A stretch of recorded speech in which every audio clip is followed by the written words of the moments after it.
अब lecture complete हो गया है। अब हम ये जो चीज़ें हम स्टडी कर रहे थे इनको एक्सपेरिमेंटली परफॉर्म करके देखेंगे। तो सबसे पहले ये सर्किट को समझ लें। ये अल्टरनेटिंग करंट का सोर्स है, ये रजिस्टर है, ये हमारे पास इंडक्टर है और ये हमारे पास कैपेसिटर है। सबसे पहले ये देखिए, ये आपके सामने जिसको आप देख रहे हैं ये रजिस्टर है जिसको हमने कैपिटल R से रिप्रेजेंट किया हुआ है। ये बिल्कुल बहुत छोटे साइज़ की है, इसलिए मैंने काफ़ी ज़्यादा आपस में इकट्ठी कर दी है ताकि ये आपको नज़र आ सके। ये आ गया रजिस्टर। अब इसके बाद मैं आपको इंडक्टर दिखाऊंगा। इंडक्टर में क्या होता है आपको पता है, एक वायर होती है जिसको वाउंड किया गया होता है।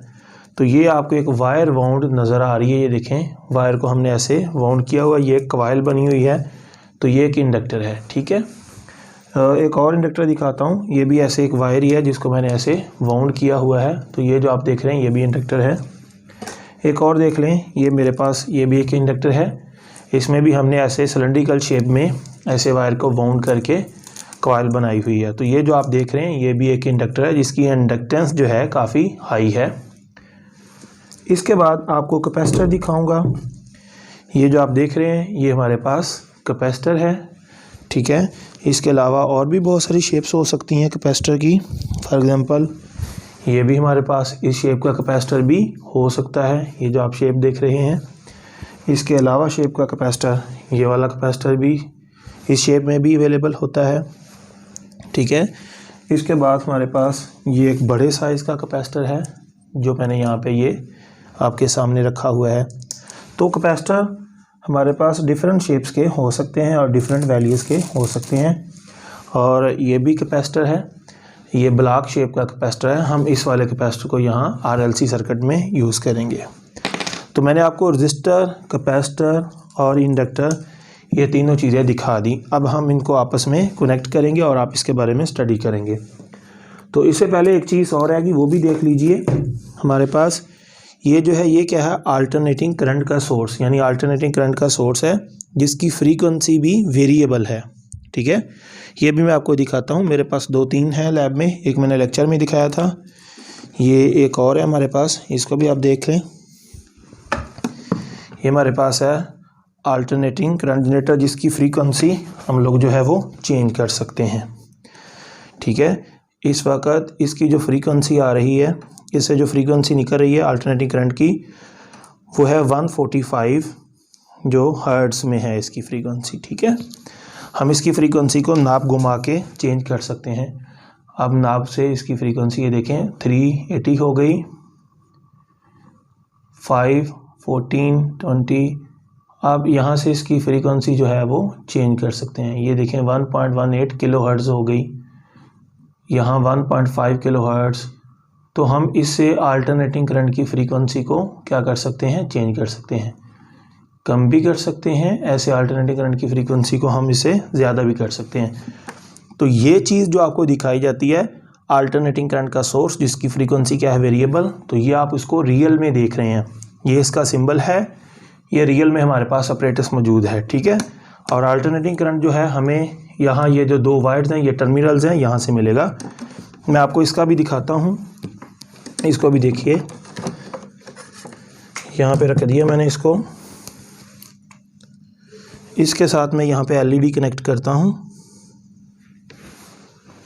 ये हमारे पास 2 LEDs हैं, ठीक है। इन LEDs को इसके साथ कनेक्ट करूँगा। 2 डिफरेंट कलर की हैं मेरे पास, ठीक है। तो आपको पता है अल्टरनेटिंग करंट में एक पॉजिटिव हाफ साइकिल होता है, एक नेगेटिव हाफ साइकिल होता है।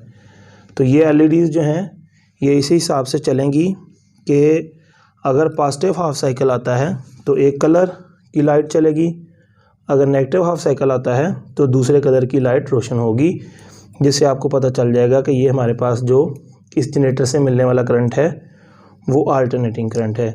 तो यहाँ पे दोनों LEDs को मैंने इस हिसाब से कनेक्ट किया है कि एक LED तब चलती है जब पॉजिटिव हाफ आता है और एक तब चलती है जब नेगेटिव हाफ आता है। एक रेड लाइट है, एक ग्रीन लाइट है। पॉजिटिव हाफ आने पर फॉर एग्जांपल ग्रीन है, तो नेगेटिव हाफ आने पर जो है वो रेड लाइट रोशन हो रही है, ठीक है। यहाँ पे ये बोर्ड पे आप देख सकते हैं। अगर मैं फ्रीक्वेंसी कम करता हूँ तो आपको पता है कि इसका साइकिल कंप्लीट होने का जो टाइम है वो बढ़ जाएगा। मैं फ्रीक्वेंसी को और रिड्यूस करता हूँ। ये देखें, इसका टाइम पीरियड कम हो चुका है। अब एक साइकिल कंप्लीट होने में टाइम ज़्यादा लगेगा। तो ये ग्रीन लाइट पे red green red green red, मतलब positive cycle, negative positive negative positive negative. अगर फ्रीक्वेंसी में और कम कर देता हूँ तो फिर positive half cycle negative half cycle जो है इनको कंप्लीट होने में टाइम जो है वो ज़्यादा लगेगा। तो ये देखें, positive negative positive negative positive negative positive negative. अब मैं फ्रीक्वेंसी बढ़ाता हूँ तो आपको पता है फिर टाइम पीरियड जो होता है वो कम हो जाता है और जल्दी जल्दी पॉजिटिव नेगेटिव साइकिल कंप्लीट होने लगते हैं। ये देखिए, ये अगर मैं फ्रीक्वेंसी और बढ़ाता हूँ तो ये देखें, जो पॉजिटिव नेगेटिव हैं उनका कंप्लीट होने का जो साइकिल है उसका टाइम जो है वो कम हो चुका है। ये देखिए, फ्रीक्वेंसी और बढ़ाता हूँ, ये देखें, ये और फास्ट हो जाएगा। ये positive negative positive negative. Frequency और बढ़ाता हूँ, अब मैंने फ्रीक्वेंसी अब बढ़ा के 5 कर दी है। तो ये देखें, और फ्रीक्वेंसी बढ़ाते हैं, ये लें,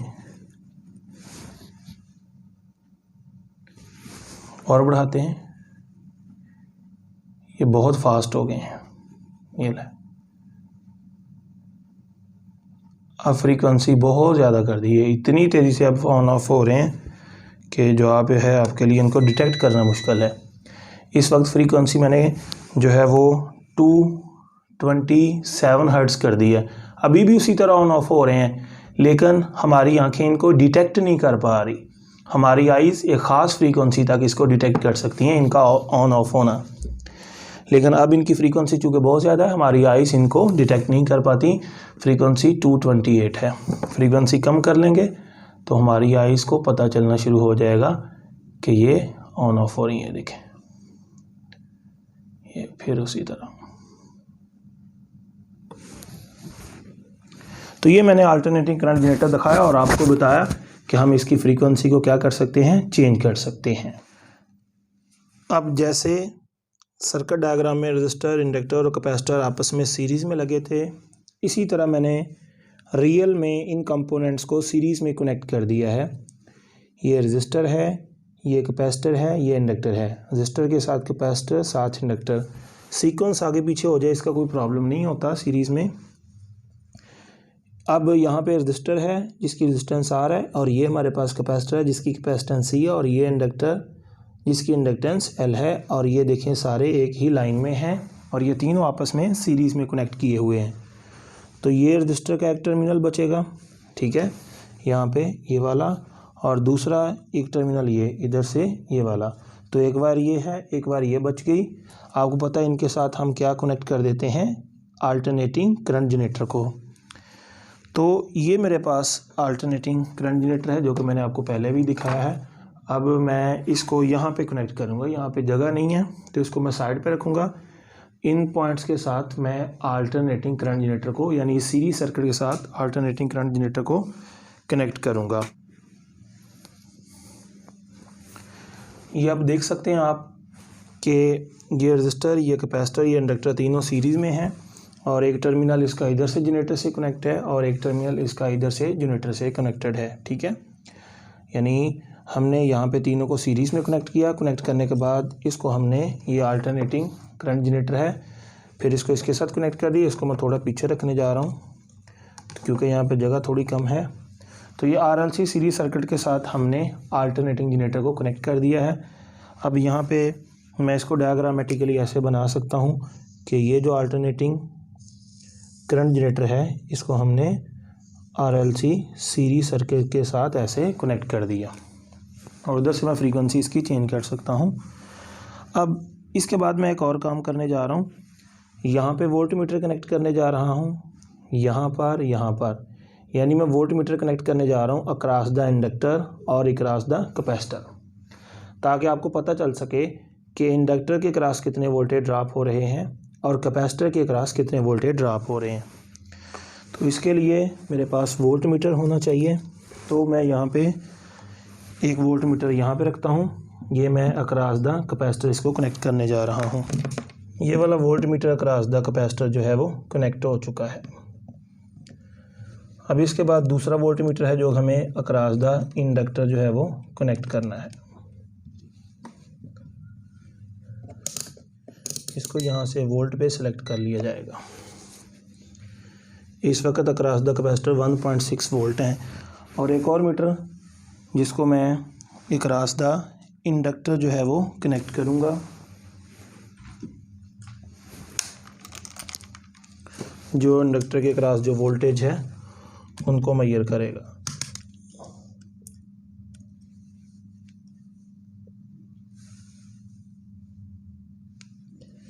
ये वाला volt meter across the inductor जो है हमने कनेक्ट कर दिया। कैपेसिटर के अक्रॉस वोल्ट मीटर लगा दिया, इंडक्टर के अक्रॉस इसका वोल्ट मेजर करने के लिए वोल्ट मीटर लगा दिया। यहाँ पर एक एलईडी लगा दी और इंडक्टर के अक्रॉस भी एक एलईडी लगा दी।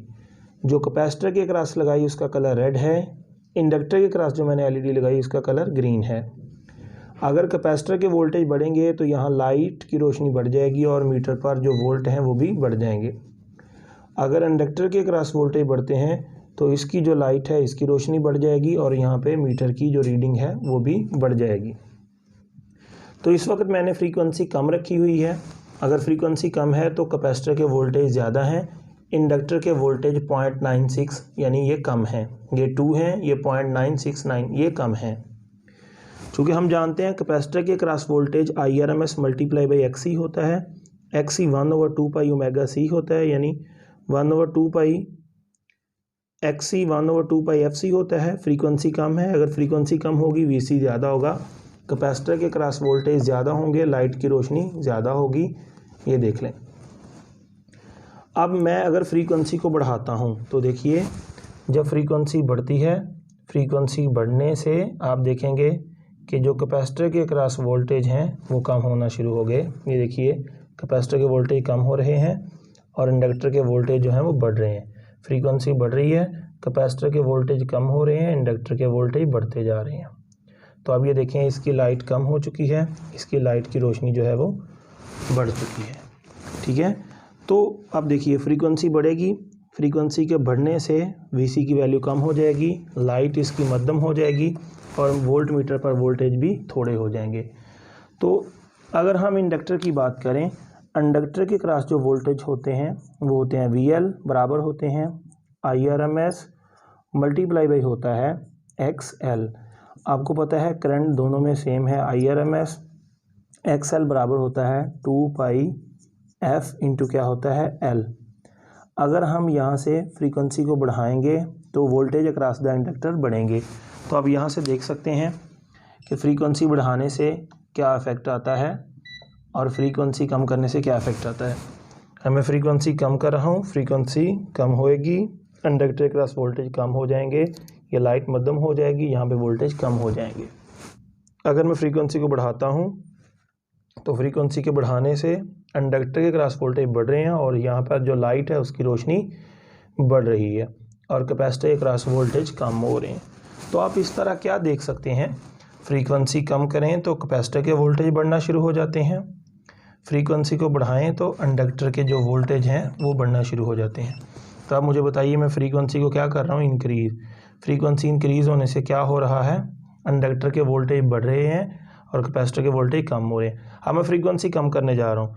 जब फ्रीक्वेंसी कम कर रहे हैं तो आप देखें, फ्रीक्वेंसी कम करने से इंडक्टर के वोल्टेज जो यहाँ पे हैं ये कम होना शुरू हो जाएंगे और कैपेसिटर के अक्रॉस जो वोल्टेज हैं वो बढ़ना शुरू हो जाएंगे। तो इस तरह वोल्टेज आप चेंज कर सकते हैं फ्रीक्वेंसी को चेंज करके। फ्रीक्वेंसी में ये क्या कर रहा हूँ, मैं कम कर रहा हूँ, फ्रीक्वेंसी ज़्यादा कर रहा हूँ, फ्रीक्वेंसी कम कर रहा हूँ, फ्रीक्वेंसी ज़्यादा कर रहा हूँ, फ्रीक्वेंसी कम कर रहा हूँ, फ्रीक्वेंसी ज़्यादा कर रहा हूँ, कम कर रहा हूँ, ज़्यादा कर रहा हूँ। तो इस तरह फ्रीक्वेंसी कम ज़्यादा करने से इनके अक्रॉस जो वोल्टेज है उसकी वैल्यू चेंज होना शुरू हो जाती है।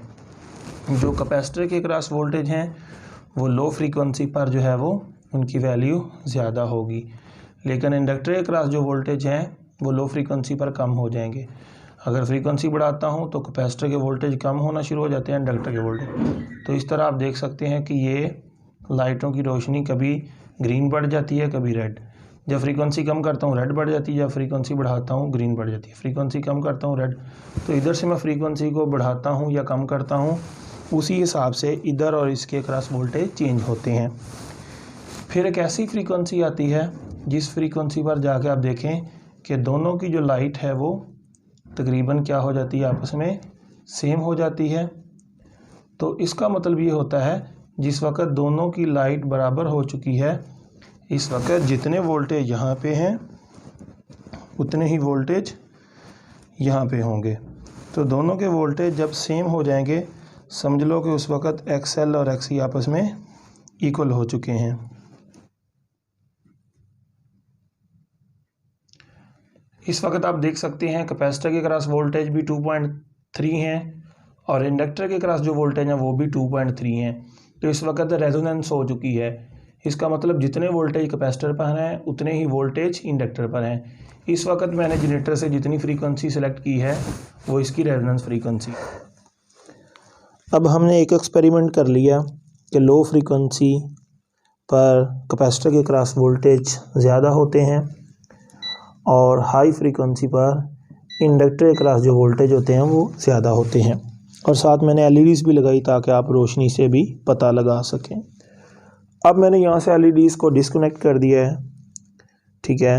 अब हम लोग एक पॉइंट जो हम पढ़ते थे कि वोल्टेज अक्रॉस द कैपेसिटर और inductor may be greater than source voltage, इसको देखेंगे कि क्या प्रैक्टिकली ऐसा पॉसिबल है कि वोल्टेज अक्रॉस द इंडक्टर जो है या कैपेसिटर वो सोर्स वोल्टेज से ज़्यादा हो। तो यहाँ पे मैंने 3 मीटर लगा दिए।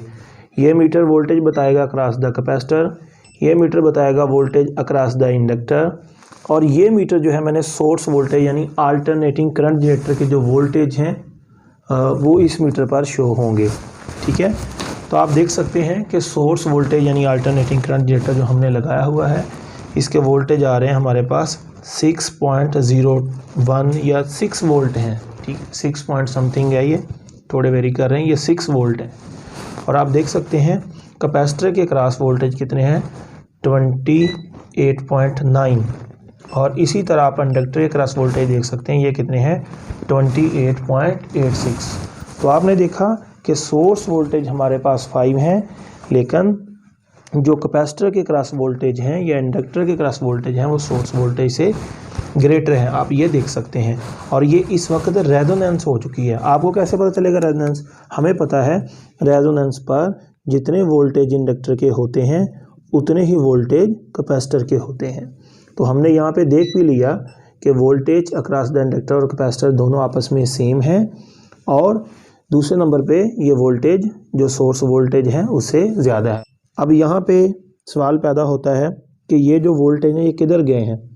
तो जितने इसके हैं उतने इसके हैं, सीरीज़ में एक दूसरे को कैंसिल कर देते हैं। ये सारे के सारे वोल्टेज यहाँ पे ड्रॉप हो रहे होते हैं। फॉर एग्जांपल यहाँ पे ये वोल्ट कितने हैं, 6 हैं, इसके वोल्टेज कितने हैं, 28 हैं, इसको मिलने वाले भी कितने हैं, 28 हैं। ये एक दूसरे के असर को, ये दोनों एक दूसरे के इफेक्ट को कैंसिल कर देते हैं। इन दोनों के क्रॉस नेट वोल्टेज 0 मिलेंगे और ये 6 हैं, सोर्स वोल्टेज भी 6 हैं, 6 के 6 यहाँ पे अपीयर हो चुके हैं। तो याद रख लो रेजोनेंस फ्रीक्वेंसी पर जितने इसके होते हैं उतने इसके होते हैं, दोनों के आपस में आपको पता है रिवर्स होते हैं। ये कैपेसिटर में वोल्टेज जो होते हैं लैग करते हैं, इंडक्टर में वोल्टेज जो है लीड करते हैं। दोनों एक दूसरे के जो है इन्वर्स में होते हैं। इन दोनों का रिजल्टेंट वेक्टर जो होता है वो 0 है। जो सोर्स वोल्टेज हैं सारे के सारे रजिस्टर के क्रॉस जो है वो ड्रॉप हो रहे हैं। अब अगर आपको चेक करना है कि जो सोर्स वोल्टेज हैं उनकी फ्रीक्वेंसी कितनी है तो ये मीटर से फ्रीक्वेंसी भी चेक हो सकती है। अब इसको यहाँ पे ले जाइए। इस वक्त जो फ्रीक्वेंसी है 376 हर्ट्ज़ है, यानी 376 फ्रीक्वेंसी पर रेजोनेंस हुई है। तो इस सर्किट की ये जो आप देख रहे हैं इसकी रेजोनेंट फ्रीक्वेंसी 376.4 है।